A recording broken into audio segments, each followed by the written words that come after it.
Limits form the heart and soul of calculus, so let's take a look at limits.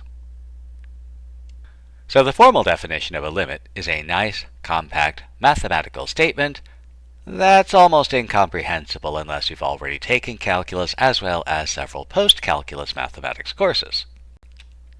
On the other hand, the intuitive, informal idea of a limit is a lot easier. The problem with intuitive, informal ideas is that while we know what we're talking about, it's hard to describe. So here goes. Informally, given some function f and some value a, the limit of f as x approaches a is a number L that f of x is close to when x is close to a. Now there's an important qualifier here. This number might not exist, so we have to add if such a number exists.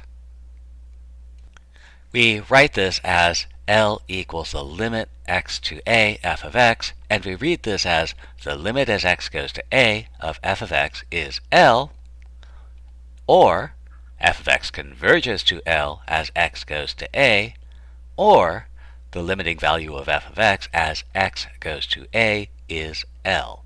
And it is vitally important to remember that when we're talking about limits, the value of f of x at x equals a is not relevant to the limit as x approaches a of f of x.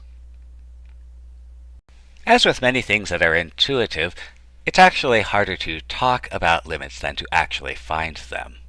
So for example, let's say I want to find the limit as x gets close to 1 of 2 to the power x minus 2 over x minus 1. And what we're looking for is we're looking for the limiting value of this expression as x gets close to 1. One way we might try to do this is we can try to find the limit numerically by evaluating the expression for x values close to 1. So let's try and find the value of this expression for x values that are close to 1.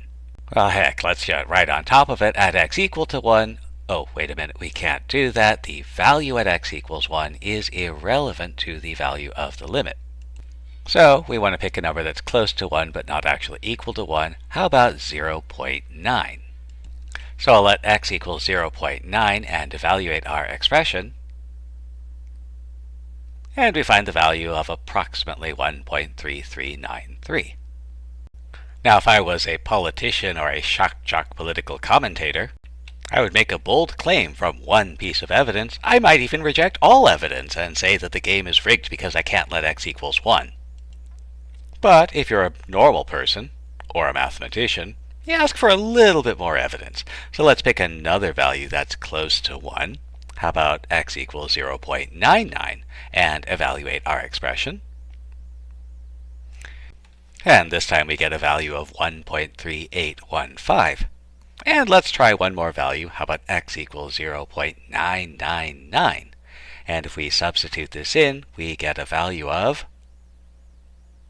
1.3858. And 3 pieces of evidence is good. However, they do share a common feature. 0.9, 0.99, and 0.99, while they're all close to 1, they're all less than 1. And so the risk we run is that because all of these values share the same characteristic, namely that they're less than 1, it's possible that something may happen for them that doesn't happen for everything else. To understand this, we may have to look around, and in this particular case, we could be close to 1, but more than 1, so we should check out what happens in such cases. So I'll pick a value of x close to 1, how about 1.1, and I'll evaluate our expression. And we get approximately 1.4355. Again, we don't like generalizing from one example, so I'll pick another value close to 1. How about 1.01? And how about x equal 1.001?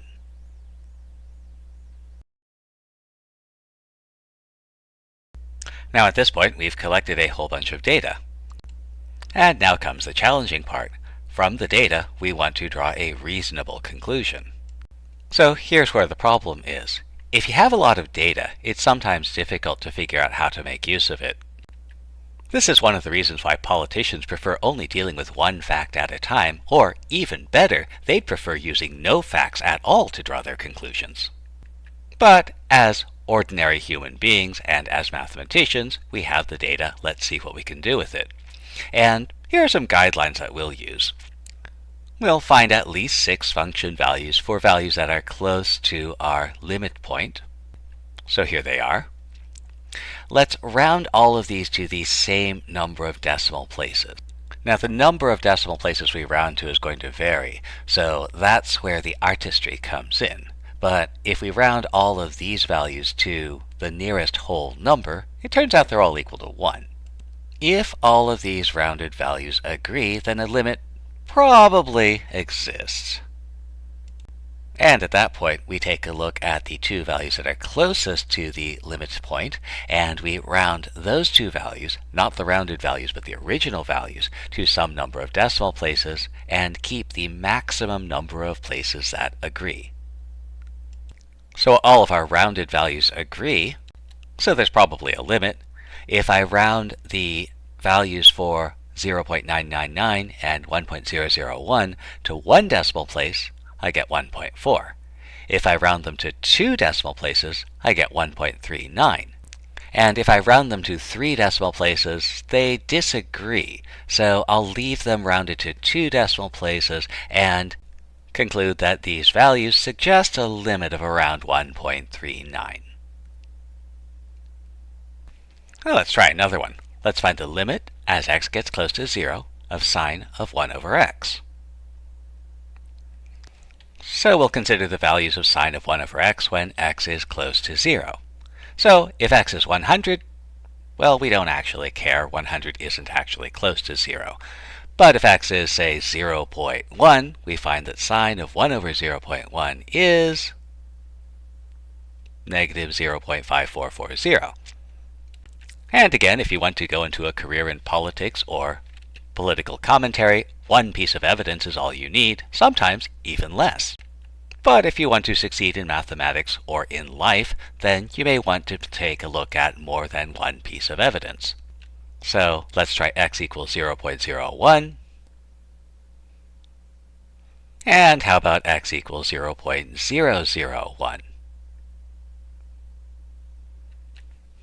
And again, all of the values we've chosen are close to 0, but they're all larger than 0. So we should look at x values that are close to 0, but less than 0 as well. So if x equals 0, the value of sine of 1 over x is not relevant. And that's a good thing because it's undefined in any case. How about x equals negative 0.1, or negative 0.01, or negative 0.001? And if we gather our data into a table of values for sine of 1 over x, we stare at the table, and no matter how we round these numbers, there's no way we can round these numbers so they will all agree on a single value. And because of that, we don't believe that sine over 1 over x approaches any single number as x gets close to 0, so we say that there is no limit. Now, there are some important limitations to this numerical method of finding limits. In some cases, we get something that might be a limit, and in other cases, we get a situation where we don't really seem to have any particular limit. So we might make the following general rule.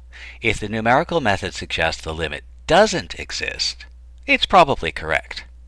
On the other hand, if the numerical method suggests the limit does in fact exist, it means that there is more work ahead. We might not be able to do anything else with the problem, but we should always recognize that there is more that we need to do.